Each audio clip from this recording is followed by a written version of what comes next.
Time's up. Let's do this. We're in for a wild night.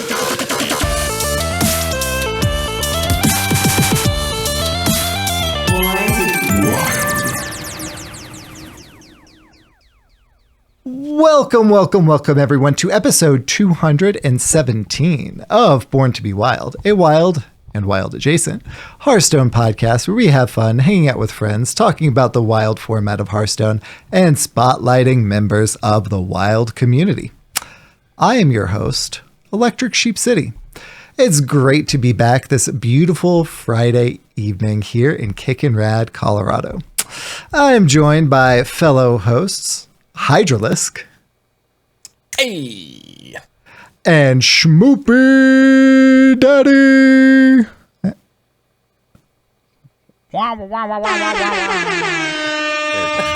I knew they were on there. I just had to find them. Happy to be back contributing to the pod.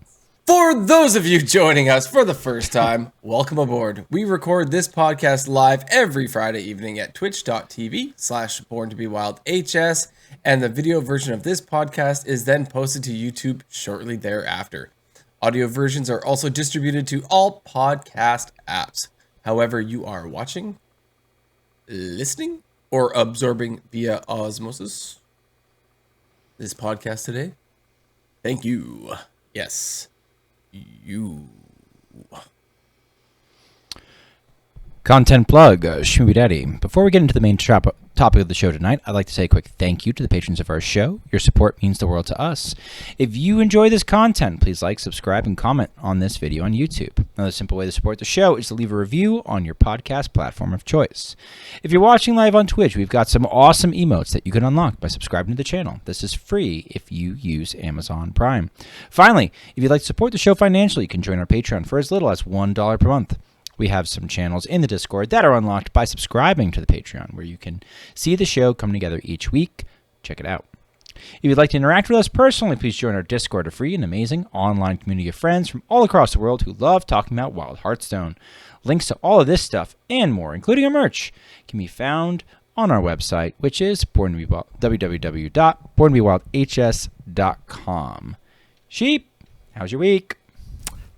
My week was pretty good. You know, I think if you don't type the W's in and you just go borntobewildhs.com, I think it'll probably still get you there. Yeah, but I misspoke. So like I had to go. I had to sell out anyway and go for it. Fair enough. So my week was pretty busy. So work has been very busy. Work. Exactly. We've got like this big review with like our outside funding agency, and they're coming in and doing like a compliance review. You know, everything's fine, but it's just a lot of logistics and lining up people for them to talk to. And they're like 34 people, and they're like, pick 14 and cram everyone in. So it was, you know, just a lot of logistical stuff. To do what? Give them a stapler and say, all right, 2 are leaving. Different than that? 2 enter, 1 leave. With funding. No, that's not it at all. Oh, okay. All right. Whenever I've been playing some games at home, I've actually been playing a little bit more of Quidditch Champions lately. And that is because I can just kind of zone out and like not think about it. Whereas like Hearthstone, like I got to think about a little bit more, you know?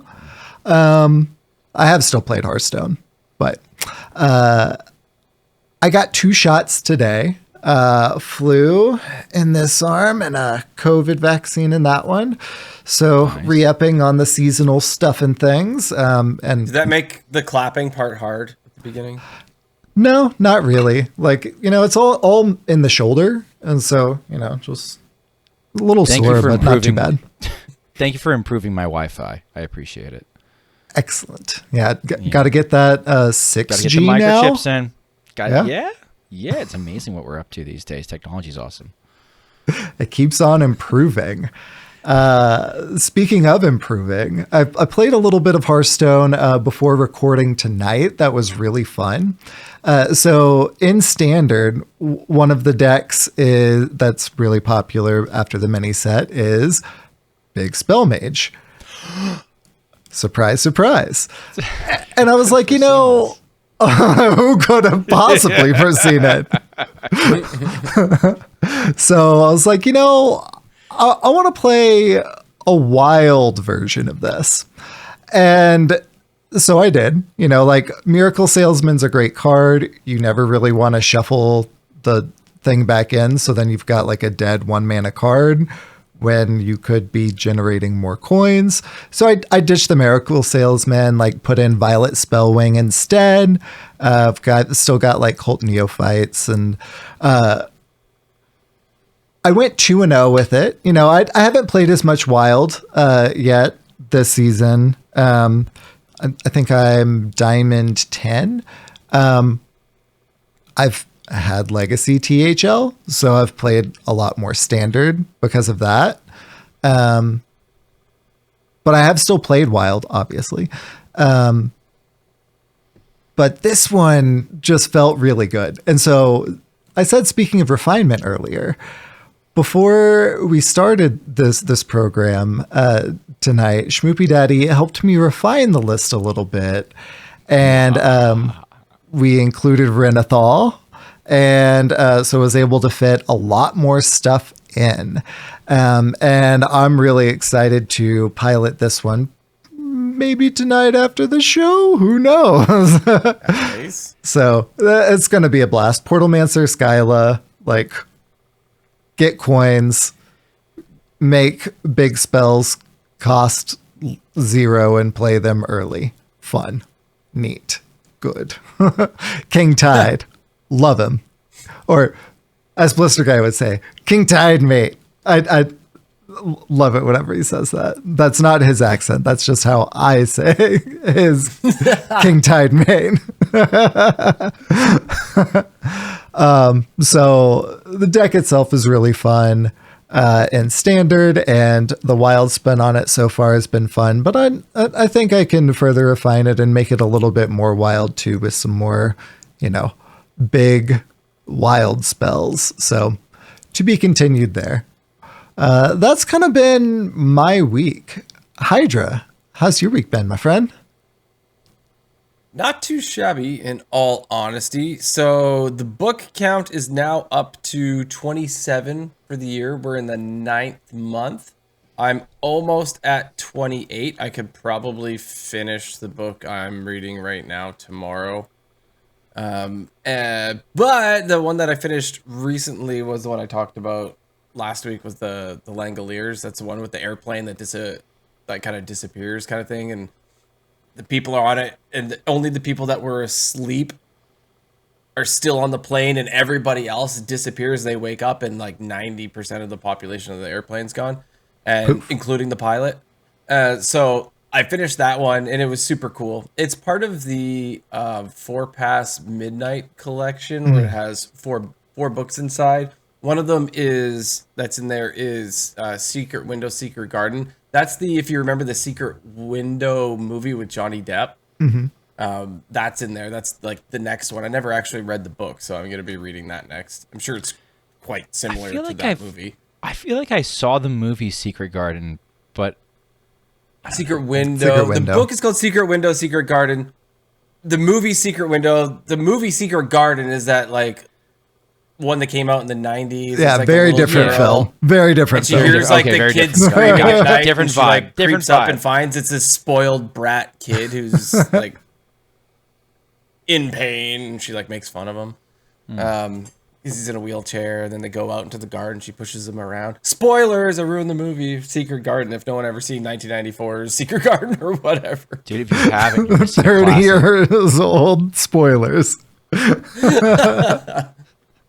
Anyway, so that's what's next. Is I'm gonna read the Secret Window, Secret Garden, not the same as Secret Garden. Yeah. So I know you keep saying 44 sheep. I don't know if that's gonna happen. I'm definitely gonna cross that 33 line. I'm gonna try to do that probably in October, I'll cross that 33 line. Don't know how that's gonna work. And you got out, 2 more months for 11 more. That's Just a lot. saying. That's a lot of books. You can read some short ones. 11 months. I read 11 books a day. I mean, they're the same 11 books, and they're very short because my son is very young. But I read 11 books a day. True. Go dog go. Go dogs go is goes hard. Good night moon or whatever. Good night cow jumping over the moon. Yeah, see, Schmoopydady knows it. Yeah, I know. Dude, come on. Classic. Right? I read that one a million times as well. Also, so I think I mentioned on last week's show that I started exercising again because of the gluttony that happened on vacation. And so I'm now at 10 days straight of exercise. So this, like, even this morning I got up early and I did like a pre-work workout. And then when I got home from work, the first thing I did is I got on the exercise bike and I rode that. So I kind of like did 2 today. One was an actual workout. The other one was more of like a fat burn thing. And so I did 2 today, which was good, including my 5K walk that I do at lunch. So I did like 3 things. That's more than 2 sheep. That is more than 3 2. things. 3 things today. So I'm like hardcore about this. My goal is to make it to like the end of December with not missing a day of any type of exercise. So going to like the end of the year. This is not a New Year's resolution. This is this is Q4 resolution of getting it done before you need to make a New Year's resolution. So kind of like goal is to be in a lot better. I'm not in horrible shape, but a lot better shape come the end of the year. That's the plan. Nice. Cool. Yeah, I'm excited for that. And you were talking about Big Spell Mage. That's so fun. I've been playing it in standard. I know this is a wild podcast, but I needed to do some sort of quest, and I was like, I really remember having a lot of fun with Big Spell Mage when we did the theory crafting stream. So let's see what that's all about. Let's see if it's any good. It's good. Very different from the theory craft because of the rogue cards, but so much fun. And Skyla is broken. Who could have foreseen this? Yeah. It's super cool. It's super cool. I know it's broken and I'm taking advantage of it right now. I used to not be that person, but I'm now that person. Why I not? guess. Why not? People No one gives you a medal for abstaining. Like nobody cares. So like you might as well just be the one to do it. No, Tsunami. I'm gonna play Tsunami until I can't play Tsunami. Basically, especially the way that they have a little bit heavier hand on standard. Like if there's a deck that's seeing a high play rate, I mean, what are the odds that it's going to get hit in some form or fashion? So is it fun to play now? Yes. Is it going to be the same later? Probably not. So enjoy it while you can. Yeah. And I'm helping get those stats up so that they nerf it. Yeah, you're just providing additional data. Become part of the problem. Thank you. One of us. It's so funny. I was always so like, I'm not playing that deck. Everybody's just abusing it and getting their wins. I'm gonna be all like OG and play my own deck, and I'm gonna fight the power. I'm gonna fight against those decks, and screw it. I'm just playing it. Yeah, no one cares. Getting me wins. No one's gonna give you a medal at the end of the day. That's the problem. Nope. So it's like, just play the game. Yeah. Just play the game. Yeah, I'm fine with that. Mm-hmm. Also, so Molten Core is next week in Rumble. In preparation, this week is the Sieges, so that is Stormwind, and so Blister Guy and I did do that last night, and it's so much easier than it was in the beginning. I think we're kind of too high level for the Sieges. It's like the thing before you do the Molten Core raid, and we ran through all of it within like 20 minutes. So nice. After all that trouble, and you're like, oh. Yeah, the last 2 times it's been like that. But I'm sure when Molten Core comes around, it'll be a big fail again. But that's okay. We'll see how close we can get. We still like reap the rewards of what you get along the way, and if you don't get if you beat the final boss, you get some cool things. I just don't have those yet, so that's fine. And But running you still through get rewards them. along the way. And yeah, running through them with, did you say it was Stormwind Stormwind is what's this week. this Yeah. week? So you get that experience so that going into Molten Core, your dudes are higher leveled. Maybe you've got a better shot. Like you're just continuing to upgrade your units so that you can get there. Exactly. Maybe you will And this time. That's exactly what was happening. So yeah, we'll see. But they have made it harder since the beginning. People found ways to cheese Ragnaros and cheese the bosses in general, right? And they saw that, so they've changed it. Anyway, apparently there's another way to cheese it. Don't tell them. But it's pretty cool. I also had the opportunity to do a survey for the game, which was neat. And we're not supposed to talk about it, but it was pretty cool. All of the things they say, don't say with Hearthstone, like don't take screenshots, don't share any information, but it's all these like potential things that they're gonna do for the game, and they sort of make you rate like 1 out of 5. What do you like more? What do you like less? I basically voted for everything that is gameplay oriented, like adding more content, and then I downvoted everything that was like a cosmetic that you pay for. Nice. Like it was like more gameplay. I don't care about the cosmetic thing. Obviously, same thing as Hearthstone. Like that's what I prefer. Like for me, there's people that love the cosmetics. For me, it's like all about the gameplay, right? And then there are people that just absolutely love all of the cosmetics, and there's people that like both. But yeah, that was the gist of my week there. The only other thing was apparently last week, while we were recording the pod, Mrs. Hydra decided that she was going to reinstall Hearthstone on her gaming laptop. And she Pause, champ. played during the show. She redid the tutorial. I guess they made her redo it. I don't know. She replayed. It's been years, so I can imagine that's why. Returning And player for she sure. didn't tell me what deck she picked or whatever. But then she started like queuing up and playing, and she's like, "Babe, I tried. I really tried. I just can't." Oh, She's like, I love like laying back and relaxing and playing a game, and she's just like, there's too many things to like think. Like Sheep, you were talking about how you've been playing that. I don't know how to pronounce the sport in Harry Potter, but that game. And because you can sit back and relax and play it. And that's what she likes to do. She loves to sit back, relax, and play games. And she's just like, I'm thinking too much. Like, it's not like... She just needs to play Big Shaman. Yeah. Just take a brain break. Just play Big Shaman. We don't could have to try think. that. But You don't have she to needs a lot more cards, though. Okay, as somebody who has done a free-to-play run recently, like, you don't need that much.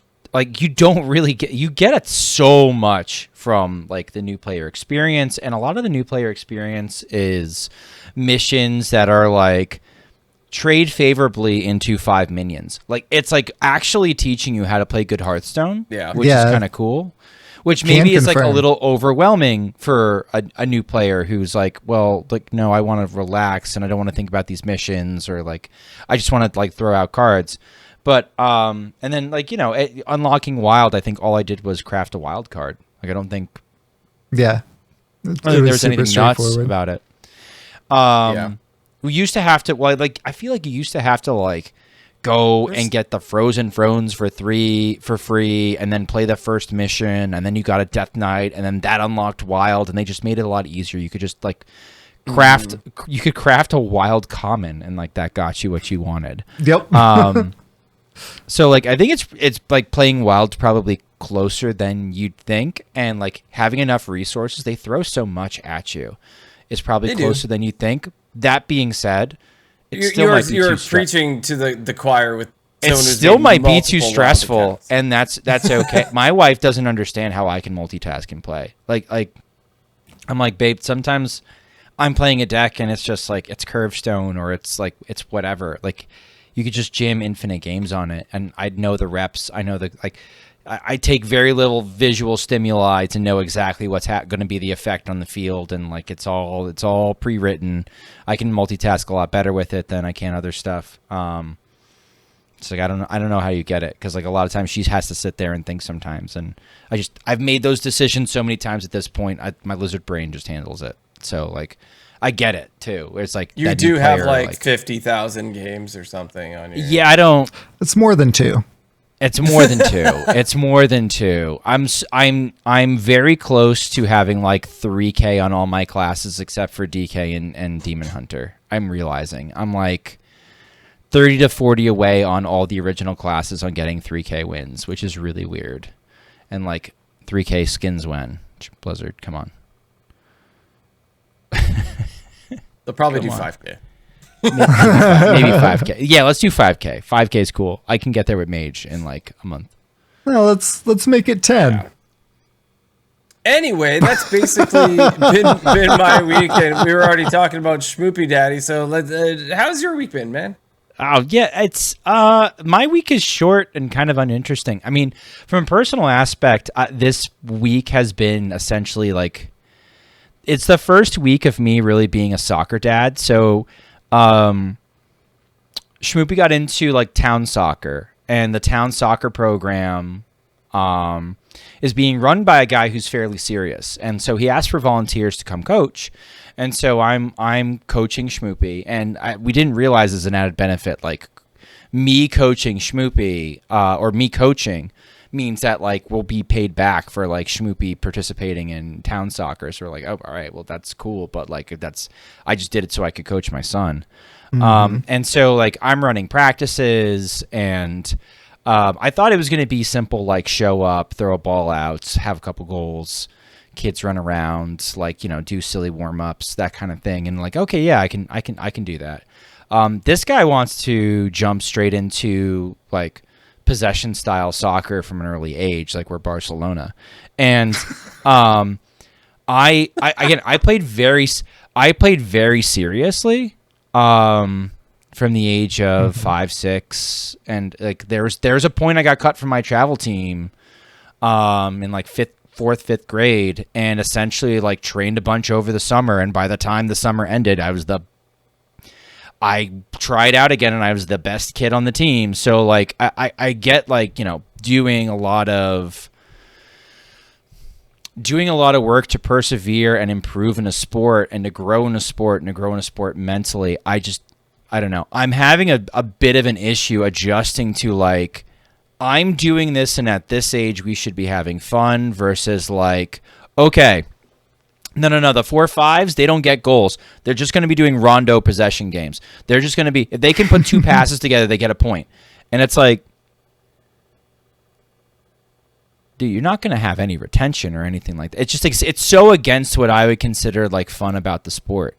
And my son is a maniac. My son wants to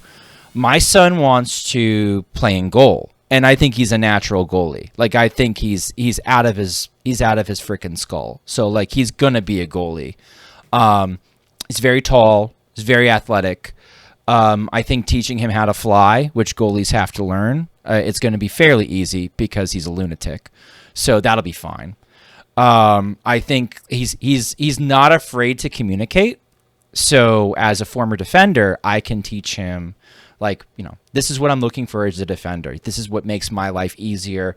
You telling me what's happening behind me. You telling me whether or not you want me taking command of a situation, or you're going to come clean up. It's always better when the keeper comes and cleans up, because he's running onto the ball. He can see the entire field. He can assess the situation better than I can running back towards my own goal. There's little soft skills that I have that I can teach in that situation, and that's fine.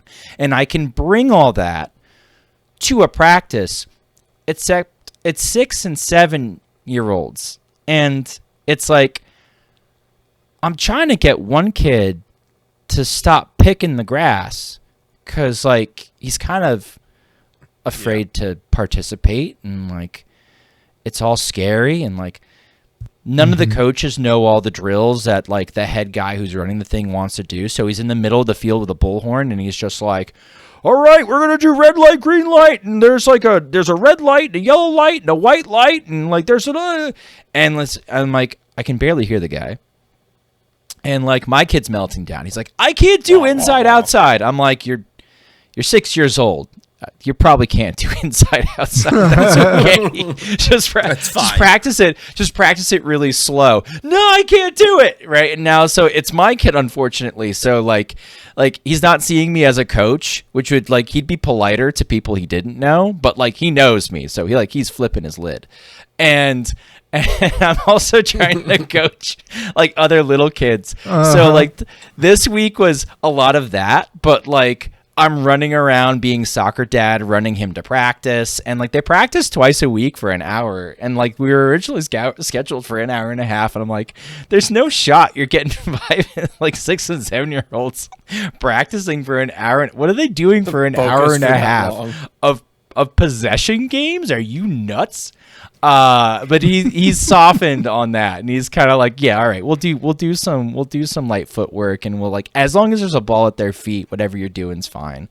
So like last week, what I was doing was just like, okay, I'm the monster, and I'm gonna take your ball, and you're gonna try and take it back from me, because I've noticed like when we practiced, there were a couple kids are natural ball winners. My child, because he's a lunatic. And then we had one girl who was very strong and aggressive going in and like scooping out the ball. But that's not something you teach. You either have that or you don't. Mm-hmm. So I was like, all right, well, I'm going to take your ball. You're going to take it back from me.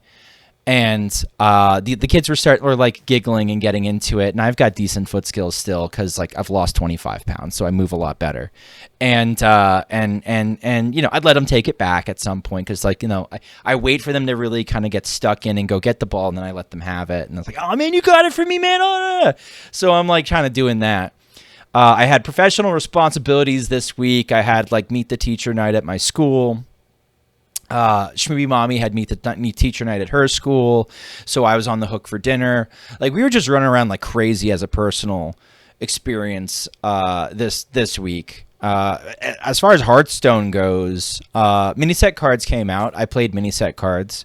In some ways, it feels like only Mage got a mini set in both formats. But I have played some like kind of cool stuff. In other classes that has been fine. Wild meta is it could get real cursed toward the end of the set. We'll see how it goes. But I think due to standard sins, we're gonna have some changes and things. I'm not gonna say are gonna get better, but like things will get different, and sometimes different's good enough. That's pretty much my week. What was her news?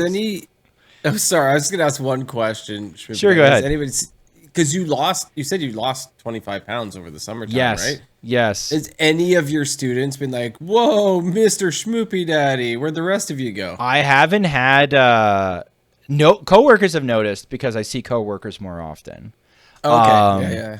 Like I've already signed, like my kids are already gone. Like my kids from last year, half of them are seniors, so they're out the building. So that just leaves juniors. And most of the time when I see them, who are now seniors, who were juniors, it's just like a fist bump in the hallway. It's not really like, I don't have them anymore. It's not like they're stopping, we're talking about it. So, yeah.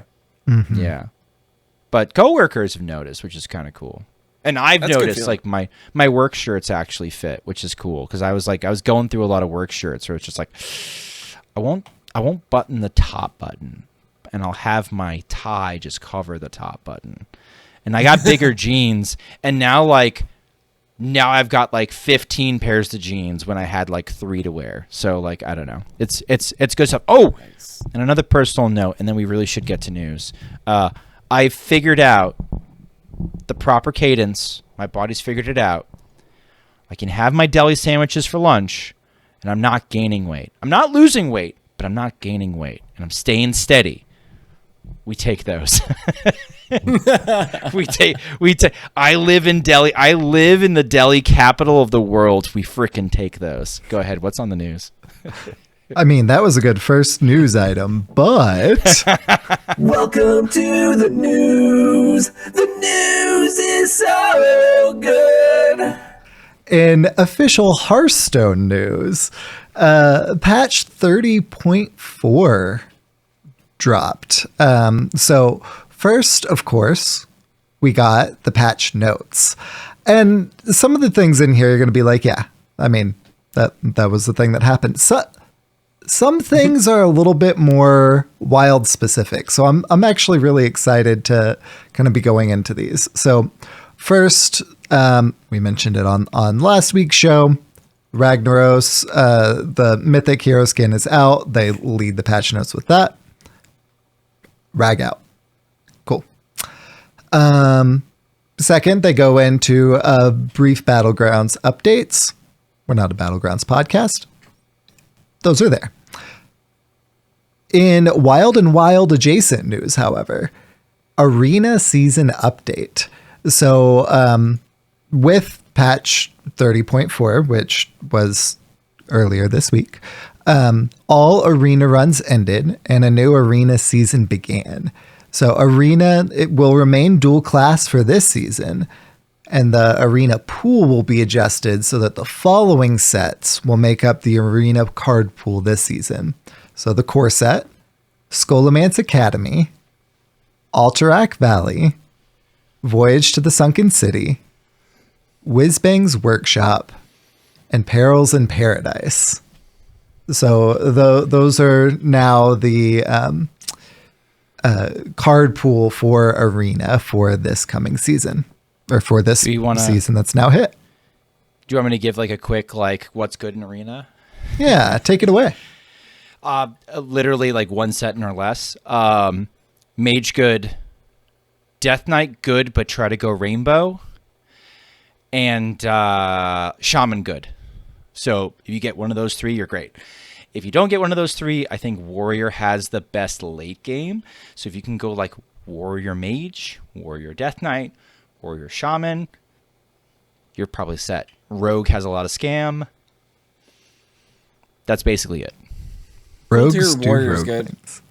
I feel Warrior was probably the most notorious worst arena class of all time for like years. A while, yeah. It got a lot of value bombs. Like if you get into the late terms with Warrior, the Warriors that you see that have gotten far are dropping like the however you say it, the whatever monstrosity. It's like a taunt that keeps printing bodies for 9 mana. Mm-hmm. Like typically they're buffing that thing and they're dropping it, and like, okay, I dealt with one. Oh, they have a second. Oh, they have a third.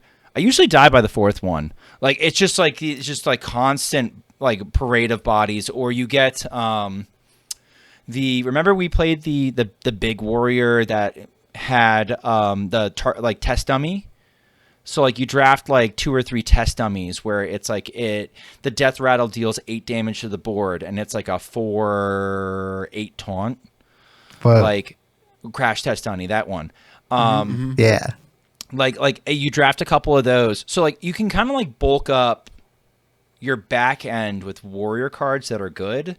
And then if you get something like Shaman or Death Knight or Mage, they have enough quality early game generate, discover, scam cards that you can kind of like bridge the gap to get to your warrior payoffs.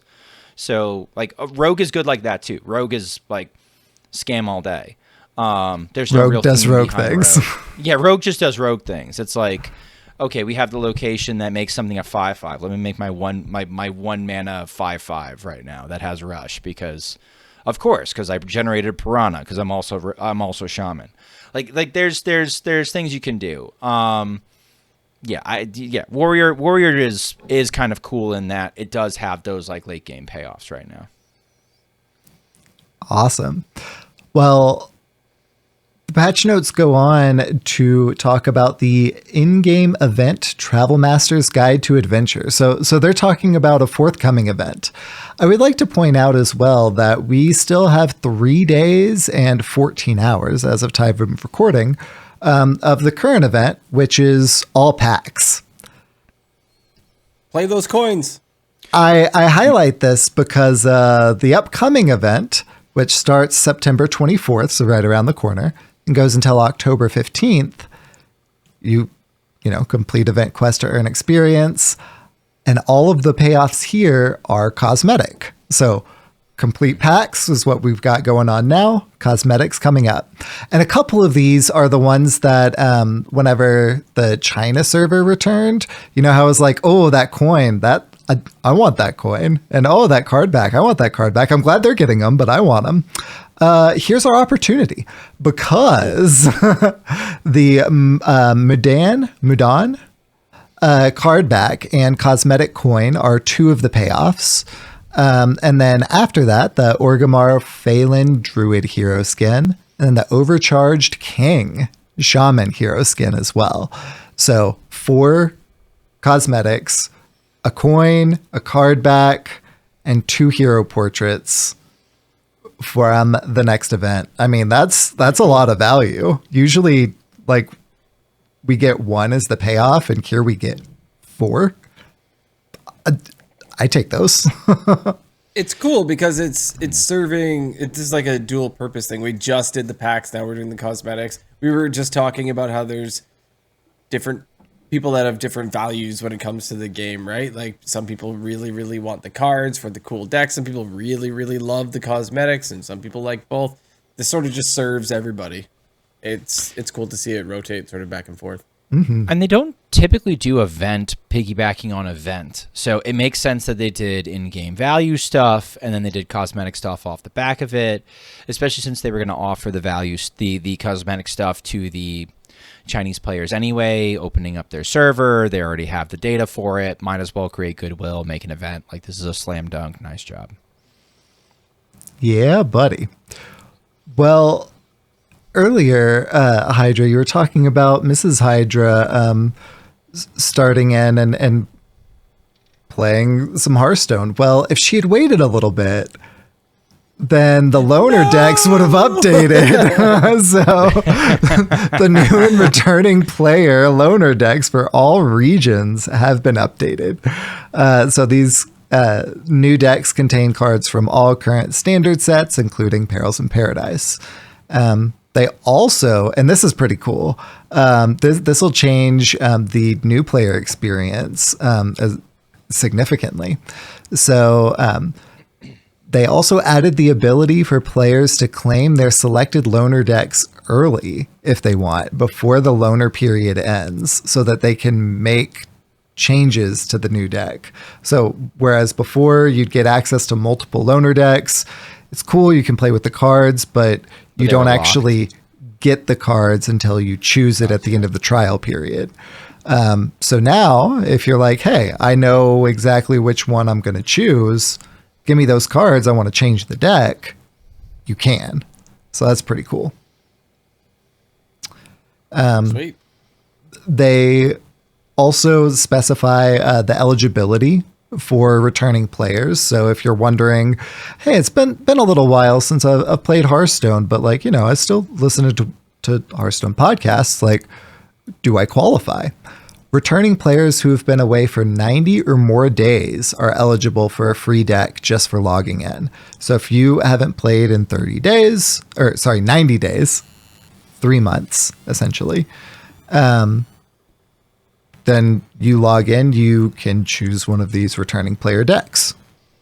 Awesome. And new players are eligible for the free deck after completing the tutorial and apprentice track. Sounds like a gateway drug for me to play on EU and Asia. Oh, no, Hydra. No, don't do it. Don't do it. Focus all of your resources onto the one. Time is a resource, my friend. Unless, time like, is a resource. sleeping's optional. Like, sleeping is optional. You don't need to sleep, technically. He says Wiser confidently words when have he's never been spoken, and you heard that on Born to be wild. There have also been some progression updates. And this is a really, like, love letter to Wild, I think.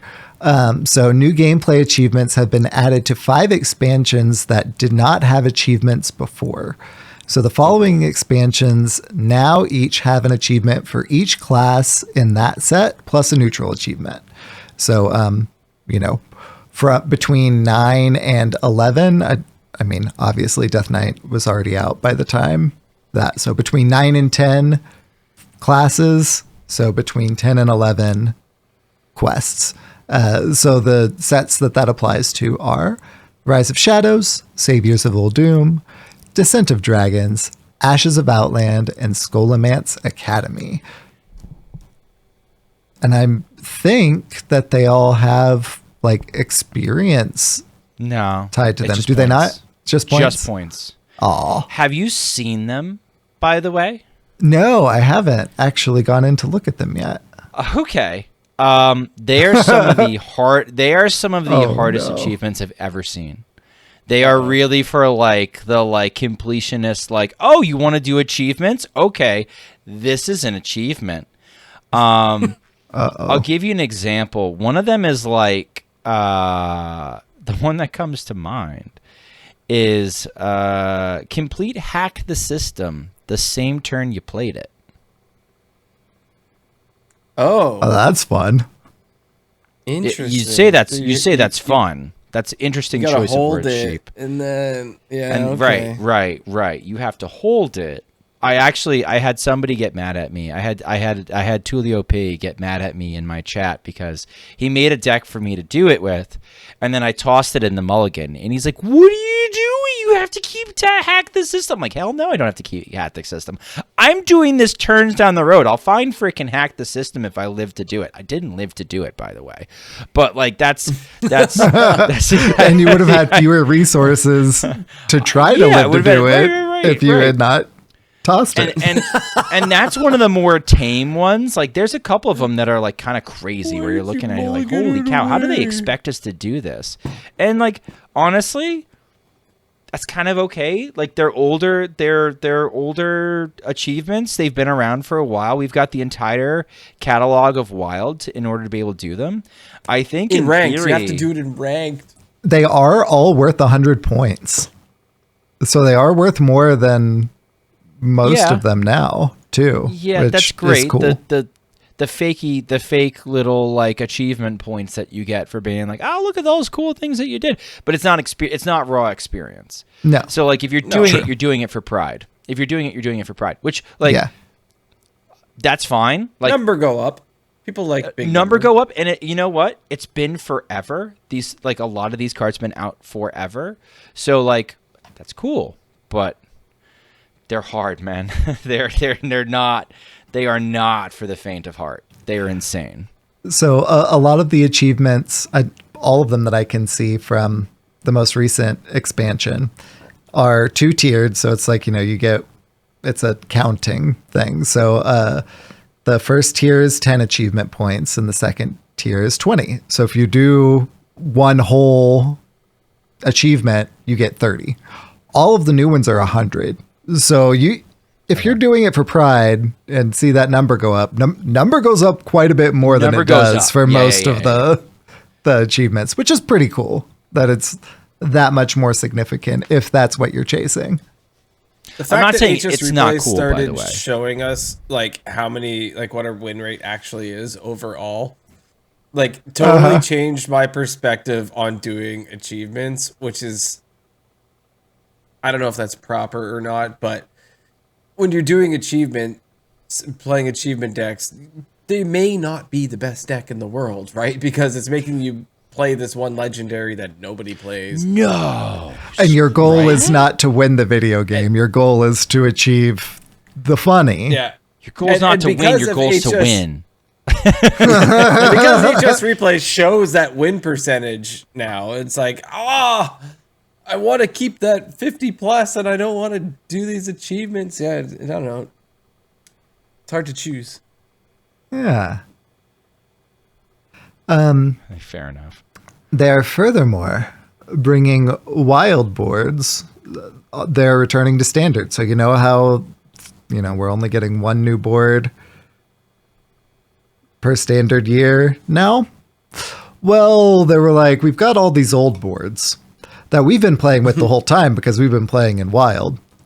Well, let's give those back to standard. Here you go. So I'm glad that our standard friends are getting to blow up the volcano again and launch the rocket. But with I've never stopped doing that. So Every time. Mobile, it's a little different because you can't launch the rocket, which is unfortunate. But Yeah, there's a couple things on mobile. I'm like, what are you guys talking about? I've never done that. but every time I'm on PC, I launch that rocket. Let me tell you what. Can you do the staircase on mobile? You can. It's just really hard. But I keep Yeah. forgetting Your how finger's to too fat. do it. I keep forgetting how to do it. I always forget the staircase too. But the You can staircase do is it. fun. I've done it on mobile, 100%. but so all of that led up to, what was this patch really for? It was for the forthcoming, now previous mini set, which came out on Wednesday, September 10th. Check it. Did I put Wednesday there? September 10th was Tuesday. Tuesday, September 10th. That's a day earlier in the week. September 10th was the same day. Even earlier. Look at that. Thanks, Blizzard. So here's when we're going to kind of pivot from our news portion to the discussion topic, which is what are the wild implications of the travel agency? What are we seeing with the new cards? I mean, I know I'm playing the funny big spell mage. I don't think that's what's kind of kicking around in general, but it might be. What have y'all been seeing since travel agency dropped on Tuesday? I've been playing standard. Caught in the act. Caught in the act. Totally caught in the act. I've been having so much fun playing standard. I'm sorry. But I look forward to figuring it out. Let's put it that way. Schmoopydady, you've probably played the most wild out of the three of us recently. So the floor is yours. So like this set was a little bit disproportionate, and this set gave us Skyla, who to this day still terrifies me every time I see her face. The amount of memes that have her like goofy smiley face zoomed in, and so like, yeah. I'm glad we. Go ahead. I may have possibly opened up one single Golden Perils in Paradise pack and got the signature Skyla. So, oh yeah, I saw that. That's horrifying. I think that one's more horrifying than the golden one, to be completely good honest for with you. The wild implications, honestly, as far as competitive stuff goes, I think I talked about it a little bit more, a little bit at the beginning of the show. Like, you can do some fun stuff with Clumsy Stewart in Discard Warlock. There's a neat list that's sort of banging around out there right now that feels real when you high roll. If you haven't Malchazar's imped and Clumsy Stewarded yet, you haven't lived in Hearthstone. Because essentially the way you build the Discard Warlock list then is like it's all payoffs. So anything you're discarding is basically getting played for free. So Fists, Soul Barrages, that kind of thing. I haven't seen much Dungar yet competitively, but I think it's just a matter of time. Right? I'm just waiting. Right now, everybody everybody's playing Charge Druid still. At a high rate, everybody is still playing Shadow Priest, Pirate, Demon Hunter. Like, those are basically like the drooler decks. Like, I just want to queue up aggro and not think and just hit flatter and just try to win games quickly. That's what people are playing. I did do that with Embiggen Druid and won a couple games, but lost more. It was fun. I'm going to be completely honest. I think there's a hole in the meta right now. Pirate Rogue is so bad that there's a bunch of aggro decks that were kind of being pushed out by how good Pirate Rogue was, and I beat a Pirate Rogue, so I think like Embiggen Druid, Treant Druid, even Shaman. I have this like Discard Warlock is a great example. Like, I think there's a little bit more space for breathing for these kind of decks to do well. I did buy the Rag Portrait. So like I played Odin Warrior and I played even Shaman with the Rag Portrait. Yeah, you did. Even Shaman feels surprisingly playable. It would not shock me if it's risen from tier Infinity to tier 3 as far as playability goes, because it does something early game that Charged Druids can't ignore, and Charged Druid is one of the most popular decks in the format still. Eventually, I think Blizzard's going to have to nerf it just based off of popularity reasons. People like the big funny. The gameplay sucks. It's very polarized. It feels like it's all like 90-10 matchups one way or another. But enough of that. New stuff. As far as tier 1 stuff goes, it's taken LPG Mage and dragged it from tier 1000 to tier 3. So good for LPG Mage. You can play Skyla and you can get access to rogue cards, and now your pile of cards is playable statistically. It may have made Hostage Mage. It may have made Light Show Hostage Mage the best deck in the format, but nobody has a refined 40 cards yet. So I keep waiting. I keep keeping my eyes open. I keep trying to do it myself. I'm not there yet. As I was kind of telling Sheep at the beginning of the show, before we started recording, Skyla kind of messes with the Polkelt stack in a funny way. Like, okay, Polkelt gets you, your Magister Varden, which can be important for survival at times. Polkelt gets you your Roro so that you can start doing Potion Light Show and repeating your Survivor spells. That's fine. But if you're not set up yet and you really need your ETC, Polkelt can kind of bury you a little bit. Like, you need to sort of survive the drawing Skyla turn. And so you almost need to get, I forget what the elemental is that splits an elemental into two pieces. You need to draw that first to filter a Sleet Skater so that you can use Sleet Skaters to kind of like gloss over the fact that you just drew Skyla and she has no text and sucks in that particular deck. Meanwhile, she's Bastado in other decks. Messadoon the Fractured.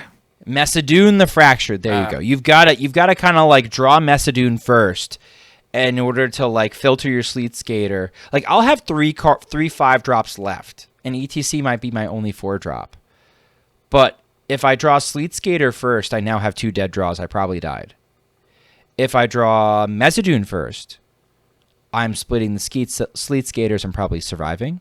If I draw Skyla, I've died. So, like, there's a lot of situations like that that make that particular deck's mechanics a little funky. That being said, you can also play, and I've done this before, you can also play Ice Block, gets popped. Con Man, Potion of Illusion.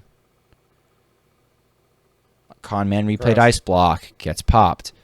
I play Con Man. It replays Ice Block because Potion Illusion is a rogue card. It's not going to repeat that. Second Potion of Illusion. Another one. Like, I play ETC Potion of Illusion. So now I'm getting not only my ETC back, but my Con Man. And guess what? Next turn, my Ice Block gets popped. I play Con Man again. Make another Ice Block. So, like, it's a little bit, I sort of poo-pooed like how often you'd be able to play Ice Block with Con Man. You can also just sort of like, I tried to get a game for my YouTube where I actually took somebody hostage with like the new cards and whatnot. And I couldn't win a game because like it was all mirrors. It was like everybody was trying Hostage Mage. And I'm like, this is miserable. Because that sort of gameplay, if you do want to win the mirror, you have to put Romath together. You've got to get an Ice Block in your Romath. You have to get a Light Show, you have to get a Potion, and you have to draw fewer cards than your opponent. And that's how you win. It's the only way you win. Because you both have you both can go infinite. You both can, like, you won't run out of hand space. Play as many Romaths as you want. What doesn't matter. What you overdraw doesn't matter. You'll both be at 1 health with an Ice Block. Doesn't matter. Maybe somebody's secret tech. I think that's just dumb, and you're wasting your time. Just draw fewer cards than your opponent. And you'll win because they'll fatigue first and they die. Or maybe like, they're popping you at 2 and you can put up an alibi at a critical time. That's the kind of game that you're playing. So like Hostage Mage is good. Spell Damage Druid, which was good before the mini set, looks good, and maybe you play the Burn Down in that, which is a new mage card.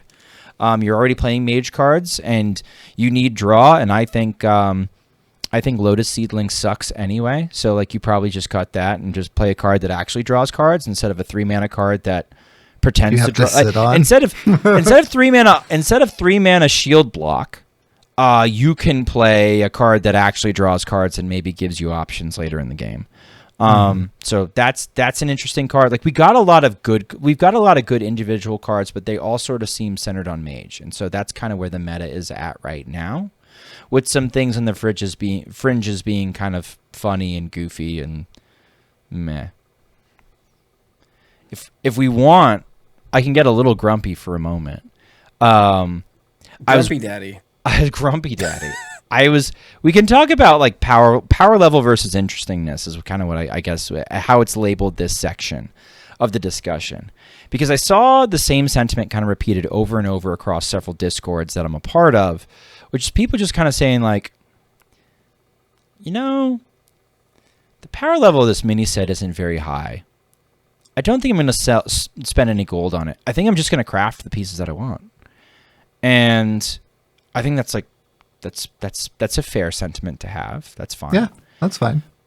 But then also, I would see in the same discords or other discords, not our discord actually, like that sentiment I saw echoed in our discord, but in other places or on Twitter, I'll see people be like, who I know in the past have complained about the power level of Hearthstone in general, being like, this mini set's low power level, it's not very good, and they're just sort of like spiking the football and the mini set not being like the most competitive thing in the format. And like I it's not that I don't have my grievances. I think the 4-mana rogue card that buffs your weapon by +2/+2 is the worst card they've ever printed, and I'll explain why. It's bad. You don't play it on purpose. Good. You don't play it on purpose in a good rogue deck in standard. You never play it on purpose in wild. No. You don't draft it in arena. If the card was a person, I'd be like, bro, you have no future. There's nothing. No one loves you. This is Coachy Daddy right now. I'm sorry. No one loves you. No one is going to open their door to you. You are going to rot in somebody's collection. It feels so bad because it's like somebody spent time coding this and it was a waste of time. And I can be brutally honest. Like that's probably the worst offender in the mini set as far as I'm concerned, as far as just like, holy cow, the power level on this thing. And I get why it ended up 4 mana. I'm sure it was initially 3 mana. And then somebody said, bro, you can't print this at 3 mana. They're going to prep it. It's going to cost 1 mana. You're going to play it with Sonya. It's going to be a problem. And like, that would be an issue. Yeah. And I'm like, all right. I get that. That's fine. You bounced it around Sonya. Why did you print the card then? And so that's like what I keep coming back to. So it's not that I don't have issues with this mini set or I don't disagree that it's a weaker mini set compared to other ones. The issue that I get is, okay, you complain, complainer class in Hearthstone, you complain that you want a lower power level. You get a lower power level. Instead of being like, finally, we get a mini set that's a low power level. You're like, man, this set sucks. No one's going to buy this set. Like, what do you want to happen? And so I you know what the biggest critique from the standard side that I've heard about previous mini sets, and I agree with this critique.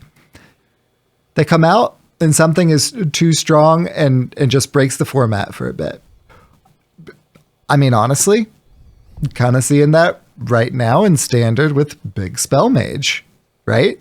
Like, yeah, the play rate of that is super duper high. So even with this supposedly like super low level format,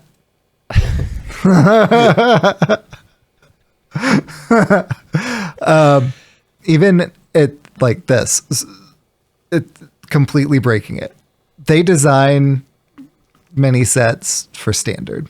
right? Like, and this one, Skyla in particular, I mean, let's be real. If the rest of the mini set was complete trash, Skyla would like carry She's the one it. craft. She'd be the card. Yeah, she'd be the card that you would craft.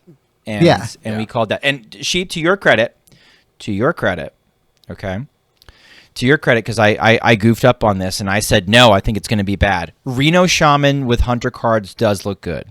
With a small scope of Hunter cards does look good. The Taurus doesn't hurt the deck. And I think mostly it's bird watching. Like, is really good because it's like, oh, let me go find my shutter. Okay. Neat. I think they're trying the location. The location is mid, but definitely bird watching is good. So, like, Reno Shaman is looking good. You called it. Other people called it. I said, meh, I don't see it. It looks like right now I'm the big stupid dumb. But yeah, like, you know, they'll break it for a little bit and then they'll get dialed back, right? Because that's what they do at mini sets, which is where it's like, okay, if you're worried about the power level of like all the other cards in Hearthstone, like given the Blizzard nerfing policy, like they'll just keep raising things to the ground until like everything's on a level playing field. So yay, more lower power level sets so we can get more lower power level sets. And then Blizzard will keep nerfing stuff so that everything's on the same level so the mini set cards get to shine. But it's like I put it out on Twitter. I'm just like, listen, I think if you're complaining about this being a low power level set, but also you're the same person that wants a lower power level Hearthstone, like, what do you want? What episode of The Twilight Zone is this? And people are like, it sounds like you just got what you wanted, actually. Why are you complaining about it? Then they said, well, that doesn't change the history. That doesn't, like, yeah, they give us a lower power level set now, but that doesn't change that they gave us overpowered keep ones in nerfing the stuff. past. Don't worry, buddy. It's like you're getting what you wanted, and you're still you're justifying your complaints somehow, like by going back in time and complaining about the old ones. And at this point, and the part that like drives me nuts is just like somebody says. And this is the part where like I'm not going to say I got aggressive, but I got a little bit aggressive. Somebody would be like, "Oh, come on, man. Like they can make something low power level and still make it interesting." And I'm like, "Oh, okay. Provide your custom card to show me low power level and interesting.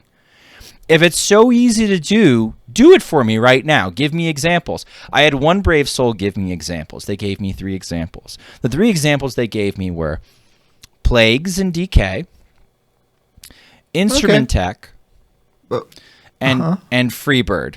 These were 3 low power level interesting cards. 2 mana neutral weapon fetch. Is that really interesting? Low power. Well, I mean, I don't know how powerful it was in standard. I'm assuming some. But it did break never wild. Exactly low power. And not only did Instrument Tech break wild, but like everyone saw it coming. Yeah. And we're like, danger, Will Robinson. And then Twig got like obliterated. Like, I'm pretty sure we like Giga highlighted it on the podcast we did when it came out. And we were just like, by the way, this is the problem with this card, and it's going to be a problem. And guess what? It was a problem for like a month. Drop the mic. Maybe it was 2 weeks. I think they actually responded to it was pretty quick. In 2 weeks. That was a 2-weeker, but that was the least Hearthstone I've ever played. I swear. I hated that meta. So very much not a low power level card. Not a low power level card now. And tutoring a weapon is not a particularly interesting. It's not interesting thing either. Plagues. I think. Fair enough. That was a good example. We kind of breezed by it because like, yeah, good job. But since we're critiquing the other ones, Plagues, fine. But relatively low power level, more interesting. Okay.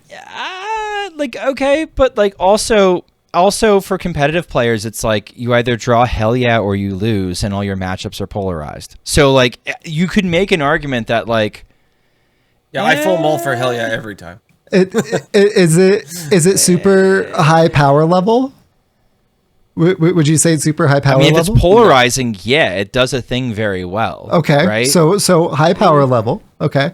Relatively interesting in that If you draw hell yeah, it's high power level. I mean, hell yeah does something that we haven't really seen before, right? Like, Yeah, you it have not to only draw Hell shuffles Plague's End, but then it keeps those things just permanently in their deck. So, I mean, as far as interesting level goes, I can at least see a rationale for Plagues. I can too. I like playing Plagues. Low power, You like playing Plagues. maybe not. We all like playing Plagues, but I also get Plagues why are people fun. think that Plagues are boring. Because it's like random. It's like we also enjoy Bomb Warrior, but we all know Bomb Warrior is bad, and it's like you're waiting for the opponent to draw the bombs. They'll never draw the bombs. Yeah. It was good for a bit. The other one that they gave was Freebird, and I actually thought Freebird was the most legit of any of the other ones that they did. But even Freebird, like, okay, so like maybe you build Freebird decks and like you make copies of Freebird, or you find a way to bounce Freebird. But I got the Freebird achievement just playing it in Hand Buff Paladin and just making a big Freebird. It's still a 4-mana charge. I just smacked him in the face with it. Like, I didn't do anything cute. I didn't play multiple Freebirds. I just hit him in the face with Freebird. So like, even that example seems like a little bit hollow. Like, I don't know. Like, I feel like when I hear low power level, I think they want like lower power level than even like Plagues in Plague DK. Like, they want like, I don't know what they want, and they don't know what they want. They're just sort of throwing their toys out of the pram, and I just wanted to call them out on it because it was pissing me off, and that's I had where I was forgotten at. about Freebird until this entire conversation, so it can't be that interesting. And Now honestly, you're free as the a bird mechanic is kind of interesting, but it's so expensive that the power level is so low that it's not interesting. Like, if it's that low power level, is it really interesting? Okay. I would kind of argue no. Like, So somebody who has been a friend of the show in the past, Java, right, has posted stuff, been in chat, like really just like sweet guy.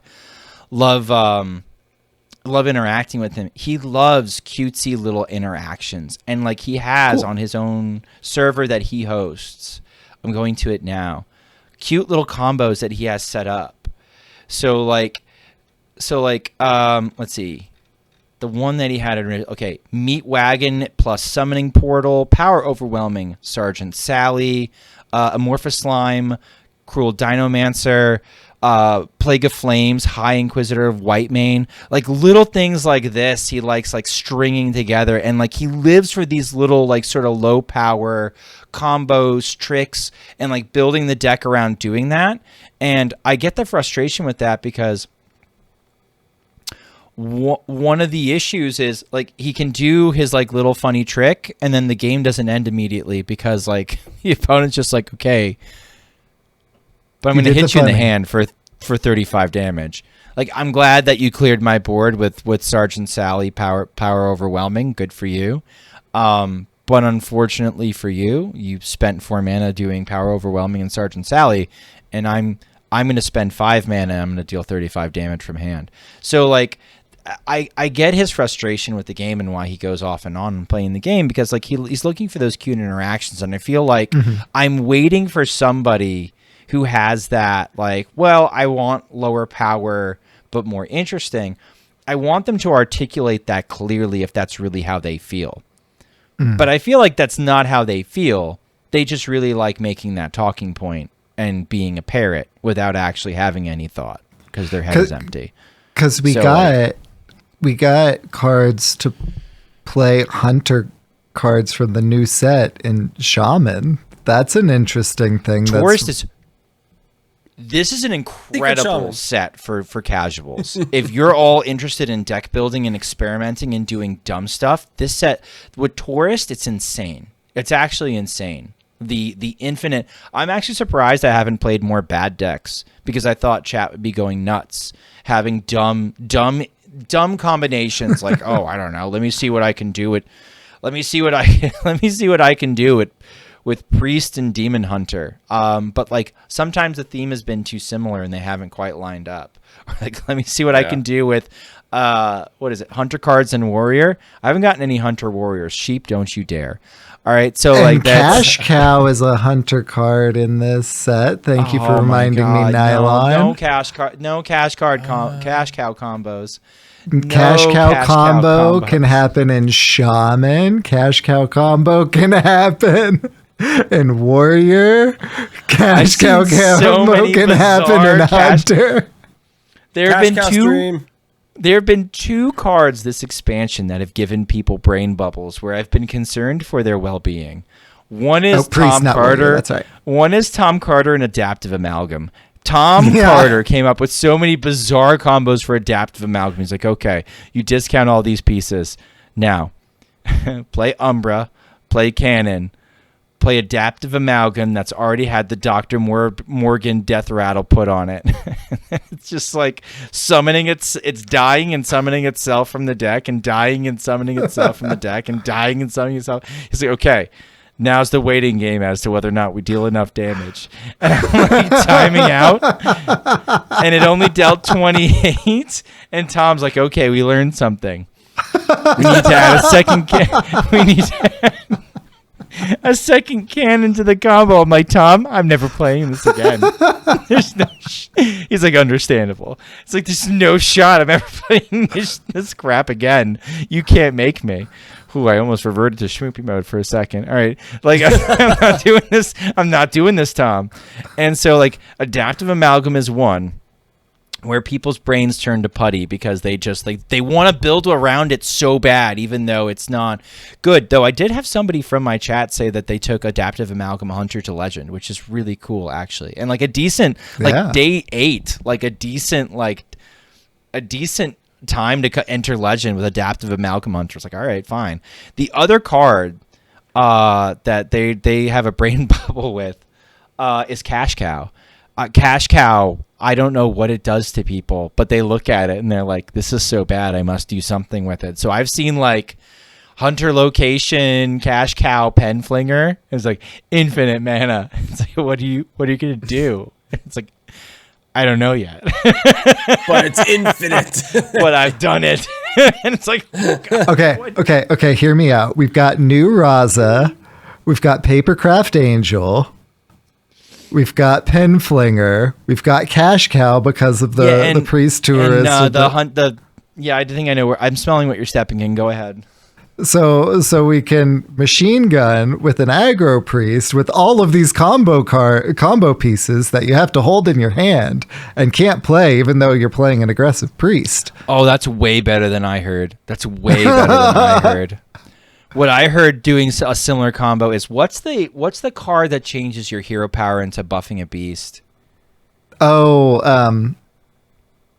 I'm drawing a blank on what it's called. An epic 2-mana epic. hunter Yes. card. I know exactly what you're talking about. I It's can't think of trash. the name. It's bad. But like you play a Stone Tusk Boar and you do that combo and you just infinitely buff the Stone Tusk Boar because you're playing so many cards.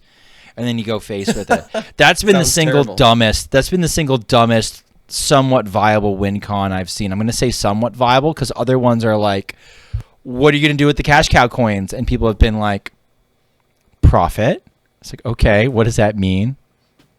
But see, what I want to do Profit. is I want to machine gun my opponent in the face with Right. You want to just like hit them in the face with pings and like that's cool and all, but like what if I Yeah. want to play my epic hunter card that I never get to play and a Stone Tusk Boar because like, you know, we saved Stone Tusk Boar from How do oblivion. you refresh your hero power in the hunter one? Because you have the papercraft angel and it's Oh, In you're saying Hunter? No. So like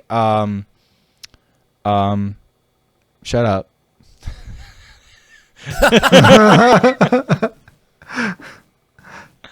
And it's the new Raza that lets me refresh. It's Yes, the new Papercraft Raza is what Angel lets that you makes it refresh zero. it. What's Right. the hunter card that we would play in Odd Hunter that refreshes your hero power? If you don't have the combo, you got Yes, the other card. that's Auction Master Beardo. Beardo. Would Beardo wow, do right? how many people crafted Beardo for that deck? Yeah, I have a golden Beardo now because of that deck. It was So much Holy fun. cow. Yeah, And maybe now Beardo doesn't even get, like, we've got Sing Along Buddy now. Beardo's trash. Like, you don't even see play in the Uther OTK, loser. Get lost. Man, unlucky. Ooh, we could do the Pinflinger combo with Cash Cow and Questline Hunter. I have heard that. Because it's the same basic idea as the Machine Gun Priest. Right, but the deck draws basically one extra card a game. So, like, somehow you're going to have to complete the quest line and then also get Cash Cow and Penflinger and then also not be dead and then also have enough mana to put down your quest line reward. And then you can do the combo. I doubt your dedication to Sparkle Motion. You know... Donnie Darko. Yep. I see. Yep. Donnie Darko. Nailed it. I see no issue with this plan whatsoever. It's going to get pulled off. Will be great. And I'm going to make sure that you pull it off at some point.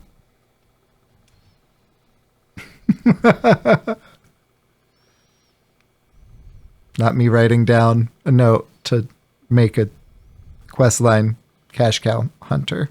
Please don't. You're going to send it to me. Yes. I don't want it. Could be fun. I have enough points to take your stream hostage for a night. You know I have plenty of points to take your stream hostage for a night. I can hear you. One of my favorite things to do is advertise on this show the terrible decks that we can provide Schmoopydady on his own stream. So if you are listening, if you're watching, listening, or absorbing via osmosis, please theorycraft the most horrible, painful decks that Schmoopydady can possibly play. Please don't. I don't want to yell at new people. The lowest power level, but the most interesting. I'll be nice which to is you. I'll be already nice to the something first that time. I'll be we like, oh, honey. The All right, I'll lowest try power it. level, but most interesting decks. And if you've been because we around already long are enough- getting these cards that are low power level. Yeah. But God. golly bob howdy, they are interesting. I saw somebody actually take the rogue card I'm talking about and make an even rogue. And they're like, this deck's the nuts. And they built it around the weapon where, like, you use the hero power and it buffs the durability on the weapon. I think they buffed it for Caverns of Time. And so, like, you can run, that's a weapon buff that you can run that Nitro Boost. That's poison. cute. Oh my god. That's cute. So even rogue might be the one application to that card. Because, like, even if you do, like, okay, Duskfallen Aviana makes the first card each player plays on their turn costs 0, right? Like, you can make Duskfallen Aviana dormant using Maiev. Like, you can target her with Maiev if you have enough mana. And so, like, your next card, whenever she wakes up, is going to cost 0. And that's a one-sided effect, right? That's a thing you can do. And you're playing Now, Druid, so mana's no object. You're like, playing it's Druid, fine. so you're playing Druid, so mana is an abstract concept, argued over by Neanderthals, exactly. So, like, it doesn't really matter, like, what you do, but, like, you could do that. Who is the Druid Tourist? The Druid into Tourist is Mage. Mage. So you got Tsunami, you've got your the 1 mana drink potion, Rising Potion. Waves This could be looks really good interesting. in that deck. Rising Waves. This could be. I got Rising Wave the other day. Chalice. Chalice. That's the Yeah, drink Rising I was Waves is thinking of. common in Druid. It's common Druid removal now. You usually play King Called Tide. it. Yeah. Well, I mean, it doesn't work exactly how you said it was going to work, but that we'll ignore that because it's actually different pretty good class, to just do AoE but- for. Yeah. Different class. King Tide sees play in Druid decks a lot, not always. Yeah, so, like, they get Mage. Burn Down, I think, is going to be a common card because, like, again, you have so much mana, you can usually dump your cards in Druid. So, depending on the Druid deck, Burn Down is going to be good. But Did you guys notice with the new cube, the way that it was worded? It says at the end of your turns, instead of the end of your turn, so that you couldn't if you were mage and you were doing repeated turns, it wouldn't summon a cube or summon the minion every single turn. It'll only do it at the very end. I thought it's the same. I thought it's the same language as the little blob that has a battle cry, where if you buff it and drop it, it'll only summon one blob. Maybe. The way I read it was the fact that it said at Famous the end card of your from turns. Twist. Right? Yeah. So that it I'm didn't trying do to it blank on every the single title. time if you were going to continue to When play I read more it, turns with Multiple open away game, turns that in you're one not gonna turn. keep minion, Yeah, when attack. It was just going to be when you're done, and you've cycled through all of your turns, you've no more turns, then it does its thing. Was how I read it. Yeah, I read it to be more as like a persistent effect, like so that it's every single turn. So not just I at the read end it of as this turn. once. Right. It's very much pluralized. Yeah, turns I read it as once only because we have similar minions that do their thing once through that concept. But I have to play with it, I guess. that being said, Q block new I'm meta. never going to be a lawyer who argues Hearthstone card lingo because I think you're Right. asking to lose a lot of cases. And Hearthstone does it a lot better than other card games, which just tells you how hard it is to write succinct mechanics on a card. Hearthstone does it better than some other games that I'm aware of. That like are like very wordy and confusing. Have you ever seen a Yu-Gi-Oh card? I have Pot of Greed. Here's the thing.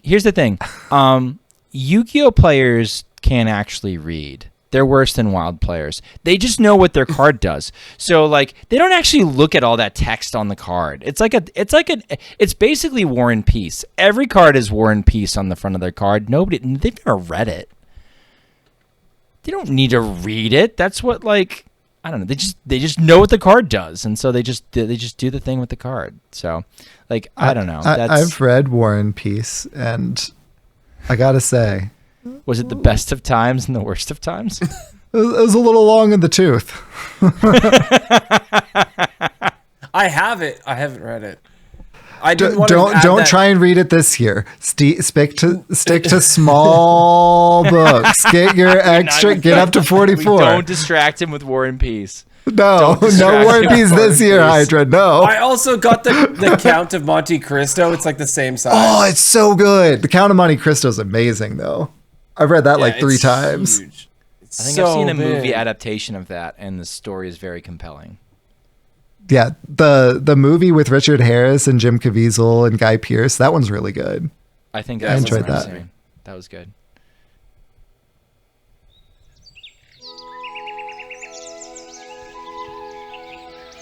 Unrelated Advice with Schmoopydady.